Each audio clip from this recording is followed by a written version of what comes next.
I've gotten quite a few comments lately when I'm doing this top 40 quarterback rankings of where's Lamar Jackson? Why do you have Lamar Jackson this high? Or did you just leave him completely off this list? What's going on? But no, he is on the list, and yeah, I have him at number 21 right here, above guys like Andy Dalton, Jameis Winston, Marcus Mariota, and Josh Allen. And it should be mentioned that that doesn't necessarily mean I would take Lamar Jackson over Sam Darnold or over some of these younger guys. Because again, it's a right now list, not necessarily a who do I think will be better in the long term. But right now, Lamar Jackson is already proven that he can be a very valuable player. I mean, I'm not going to bring up his record that he was as a starter because, quarterback wins are misleading, but just look at the difference the Baltimore Ravens offense had from moving on from Joe Flacco to Lamar Jackson, and Flacco's not even necessarily a garbage player. I do have him at number 30 on this list. But one thing about this style of offense that the Baltimore Ravens run is that it's kind of already as good as it's going to get in a lot of ways. That's kind of both the positive and the downside of Lamar Jackson, is I do feel like Lamar Jackson is already playing at a higher level than everyone except for Baker Mayfield in his initial draft class. However, I just don't know how much better you can really get. I do think he can get somewhat better. I do think that he will improve. There definitely is room for improvement, as there is with any rookie quarterback. But the room for improvement is less so when you're running this style of offense, just because there's only so much you can gain. But that being said, I would rather have Lamar Jackson than a lot of the guys that I've already mentioned on this list for next season. Maybe not for 10 years from now, but for next season, absolutely. This guy is already playing at a very good level. I've explained this Baltimore Ravens offense a little bit already, actually. I've kind of explained it in several videos. In fact, my first video that got over 1,000 views was about Lamar Jackson. So,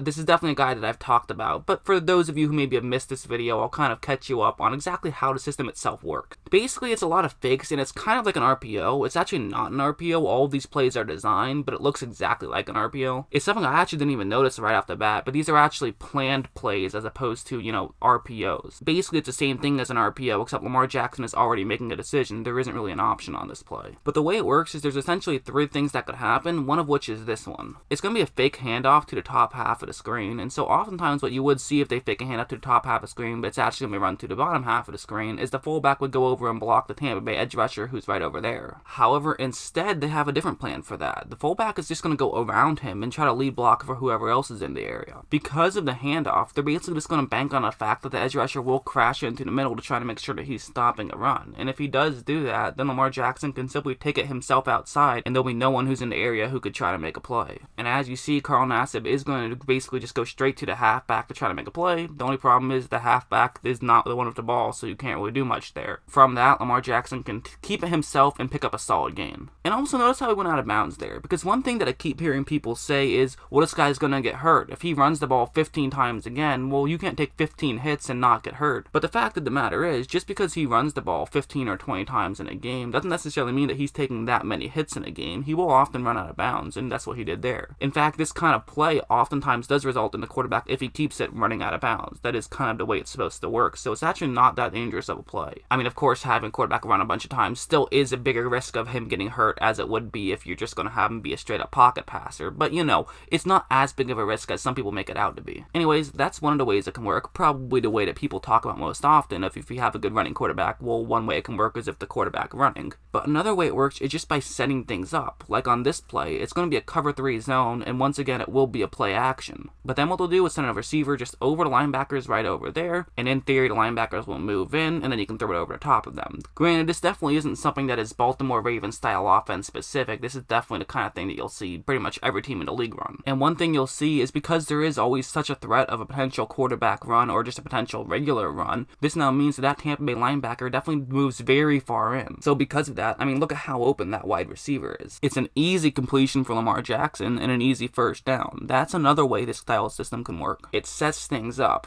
But of course, one other way this has to work is something like this, where this time it is not play action, this time it is actually just going to be a straight up run, but of course there still is the threat that Lamar Jackson could keep it himself and run up to the top half of the screen. And so as you see right now, he is going to hand the ball off, but look at that Tampa Bay player right there, and look at how far up he is. He would not be doing this if this was Tom Brady handing the ball off, but he kind of has to do this because it's Lamar Jackson handing the ball off. It made things for a much easier block for the tight end who is pulling over to the top half of the screen to make that block, and it just made for an easier play overall. That's the basics of it, is it helps get people out of position in the running game, it helps you get people out of position in the passing game, and it just allows you to have a way that you can pick up some yards by having the quarterback run the ball. So pretty much no matter what you do, do, it can have big benefits. That's kind of why they're just such a tough team to go against, because they're going to so methodically move the ball down the field. But I also think it should be mentioned that Lamar Jackson isn't just a guy who runs the ball. He's not a running back. This guy can throw the ball. I know that's not his selling point, but it is something he can do, and he can do all right. And here he'll do that. It's going to be a play action to the top half of the screen, and to have a receiver in motion going to the bottom half of the screen, and that's going to be Lamar Jackson's first read. So he fakes the handoff and then breaks down to the bottom half of the screen, and if you look, this receiver that he wants to throw it to actually isn't really open at all. So now if you're Lamar Jackson, well, what do? I mean, your first read isn't open, so you obviously go to your second read. And he does have a tight end open, however, this is kind of a difficult throw just because he has to throw it across his body. The tight end is clearly open, however, just kind of a tough throw for him to make because he is running to the bottom half of the screen. However, he throws it across his body anyways. It makes a pretty perfect throw. And honestly, I do kind of feel like, hey, if you're going to be a good running quarterback, well, you have to be good at throwing on the run as well, and Lamar Jackson can throw on the run. In my opinion, Lamar Jackson is not a one-trick pony, and I'm not just a big fan of him because he has a great last name. I'm a big fan of him because I think that what he does on the field is very good. And I'll continue talking about his running ability because the fact of the matter is his great running ability just does so much for that Baltimore Ravens offense. Like on this one, it's a cover 3 zone, and once again, it is going to be a play action, and then they're going to send a receiver right over there, and this is very similar to that play I showed you earlier where you try to get the linebackers to move in, and then you want to throw it over your linebackers and hit your receiver. That's the way this play is supposed to work. However, not every play that's supposed to work on paper ends up working out in practice. Most specifically, that Atlanta Falcons defensive back does a very good job of, even though he knows he's supposed to cover the top right-hand corner of the screen, he quickly figures out what Baltimore is probably trying to do here. He crashes in and goes a little bit lower to the bottom half of the screen and a little bit over to the left side of the screen. And now he's taken away what was initially Lamar Jackson's first read. Many quarterbacks would have to throw the ball away here or take a sack, but again, because of Lamar Jackson's great running ability, he's going to scramble outside the pocket and try to bide more time. So in doing that, a couple of things happen. One, he just got himself some more time, but two, the time it took him to do that actually did allow a receiver to now get open. But again, this is a very tough throw because you have to make the throw across your body, and this is the kind of throw that most coaches would say, just don't even worry about it. Just throw the ball away, live to see another down. But Lamar Jackson is going to try to hit his receiver anyways, and he does in fact hit his receiver and able to pick up some yards even though that play seemingly was left for dead. His running ability creates some get out of jail free cards right there, and that's exactly what that was. It was an escape act more than anything. And that's kind of the cool thing about Lamar Jackson. That's one of the things that I think just makes the Ravens so much fun to watch, is the fact that they have a guy like Lamar Jackson who just makes these plays that no other quarterback in the league makes. That's not to say that he's the best quarterback in the league, but he does make these plays that make you just think, man, who else could make that? Maybe a couple of other guys, but honestly not really. Even someone else that might be capable of doing something like that often doesn't get put in a position where they have to do these creative plays very frequently. Like this one's another interesting play. Well, what's going to happen is first off, those two receivers are just going to go out to block 2 Atlanta Falcons, and then they're also going to pull the fullback over to the bottom half of the screen to block that Falcon right there, as Lamar Jackson will follow them eventually to go to the bottom half of the screen. It's going to be a run in that direction. But you can't block everybody, and for example, this was just a pitch. This would now mean that that Falcon would be completely unblocked, and it would just be a foot race to see if the halfback can outrun the Falcon. That's the way it would work if it was just a standard pitch play. But instead, it's going to be an option play, where first Lamar Jackson is going to run out in that direction. However, at any point, he could then just toss it back to his halfback and trust that his halfback can run the rest of the way. So it's going to be all up to Lamar Jackson here. He has to make a decision, and really right now is when he will have to make that decision. Really, the Falcon who's in front of him is actually in pretty solid position, and honestly, I would actually recommend him to now pitch it back to his halfback and trust that his halfback can take it the rest of the way. Or at least maybe give a fake that you could do that. However, Jackson doesn't do that. He runs forward anyways, and he still gets into the end zone for a touchdown. And also, one more thing that you guys will know I love is he didn't reach the ball up for the end zone. He got over the end zone, but never reached it out. He kept the ball tucked while trying to get it over the goal line, which is just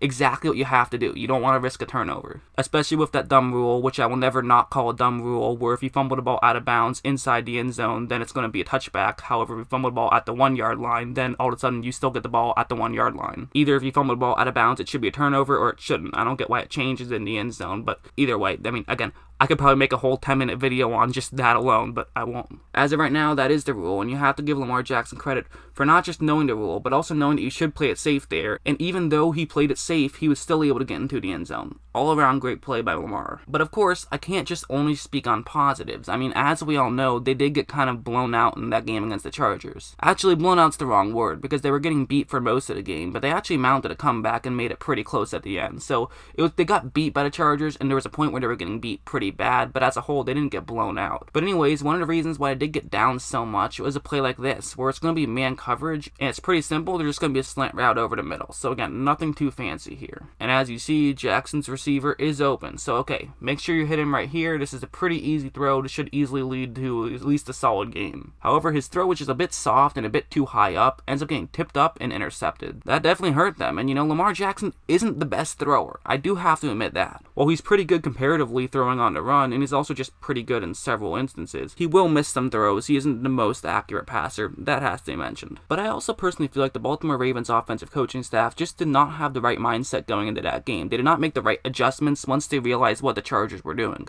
Not to mention, they just weren't as talented of a team as that Chargers team was. They just didn't have the talent on offense to keep up with the talent that the Chargers had on defense. They just didn't. Like this play, for example, it's going to be a cover one blitz here, and those are the routes that the Baltimore Ravens receivers will be running. Nothing exactly too fancy. And after the ball is snapped and this play develops, nothing is going to get open. So, things like this were actually probably a bigger problem, in my opinion, than just Lamar Jackson being more of a runner than a thrower. But I also have to be honest, there actually was a moment when Lamar Jackson could have made a throw here. If you see, that receiver is actually the one guy who is kind of open. It's a tough throw, over 20 yards down the field, and also he has to make it at a split second, so he'd have to make the throw before he even sees that his receiver is open. But anyways, so maybe he could have made that throw right there, but he didn't, and so what he's going to do is now try to run out of the pocket and try to buy himself more time. And at a certain point, there is a Baltimore Raven that is kind of open here. It's that Raven right over there, but of course, this is going to be a very tough throw for Lamar Jackson to make. It's very similar to that play I showed you earlier. He's on the run, but this time the receiver is way less open than the receiver was earlier, so it's going to have to take a perfect throw while he's on the run and running away from the play, so this is definitely not a great throw to make. But when you're down 13 with 3 minutes and 21 seconds left in the fourth quarter, sometimes you gotta take some chances, and that's what Jackson is going to do. He throws one up there, it does end up being a perfect throw and leads to a huge gain. So, that was kind of how they were able to get back into it. And it is also worth mentioning that, he didn't get to finish that game. There was a pivotal 4th down and 20, which again, is he going to convert that? Probably not. But when he did come in there, it was RG3 who came in and finished the game. So, it definitely didn't go as planned, but late in that fourth quarter, they almost came back. They were actually pretty close to coming back. And while he did make some mistakes early on, I think just about every quarterback who has ever played in their first playoff game made a ton of mistakes early on. I think more than any other position in any other sport, being a quarterback in a first playoff game is probably the most difficult first playoff game you could be in. Because teams will start running plays that they don't really run in the regular season. They will save plays for in the postseason, and they will save disguises for the postseason to try to have as good of a play as possible late in the season. Those are the games that matter, and so that's the ones that they're really going to focus on. How often have you seen the New England Patriots run a trick play in the postseason? All the time, but in the regular season they don't really do it that frequently because they don't want to give it away in the regular season, especially when they know they're going to make the playoffs. Not to mention you just go up against better teams in the playoffs, so that's also a big factor. So that's kind of why I like Lamar Jackson, Again, I would rather have Sam Darnold than Lamar Jackson right now. I would. And I definitely think an argument could be made where you'd rather have Josh Allen over Lamar Jackson. I think that's actually probably a lot closer. I think if I had to pick right now, I might even still choose Josh Allen over Lamar Jackson, but I do think it's close. However, for a 2019 season, I actually think I would probably rather have Lamar Jackson because I think his floor is already what we're at. I don't see him getting much worse than this. Worth mentioning, next season there will be a full year's worth of tape out on him, so other teams will be able to game plan a little bit more. But at the same time, they know that, and they should be able to make adjustments to then lose his other skill sets that he hasn't really shown off that much his first season and his second season. Lamar Jackson's just a tremendous talent. There's no getting around it. I think he's a really talented player, and so that's why I have him at number 21 on this list.